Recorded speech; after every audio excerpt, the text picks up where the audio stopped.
এক মহিলার সোনার চেন ছিনতাই করতে গিয়ে হাতে নাতে ধরা পড়ল এক যুবক। সেই যুবককে স্থানীয়রা ভক্তিনগর থানার পুলিশের হাতে তুলে দেয়। ঘটনাটি ঘটেছে মঙ্গলবার বিকেল আনুমানিক 4টা নাগাদ ভক্তিনগর থানা অন্তর্গত গান্ধী ময়দান সংলগ্ন এলাকায়। অভিযোগ যে এক মহিলা গান্ধী ময়দান সংলগ্ন এলাকা দিয়ে হেঁটে যাচ্ছিলেন। সেই সময় দুই যুবক একটি বাইক নিয়ে এসে ওই মহিলার সোনার চেন ছিনতাই করে চম্পট দেওয়ার চেষ্টা করে।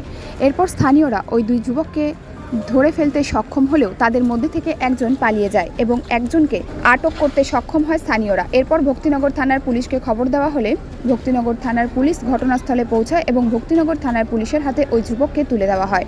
तो जो हुआ क्या हुआ था कि एक लेडीज जा रही थी पैदल और दो एक बाइक पे थे एक पैदल। तो बाइक पे चढ़ के वो चैन छीनने के बाद में एक भाग गया और एक पकड़ाया। पकड़ने के बाद में हम लोग को यहाँ गांधीनगर मोड़ पे ट्रॉफी के पास लाया। ट्रॉफी के पास लाने के बाद में यहाँ रखा, ये वो बाइक से गिर गया। उसके बाद तो पब्लिक मारा ही तो चार फेंक। उसके बाद यहाँ लाया तो हम लोग पूछा तो बोला चैन नहीं है।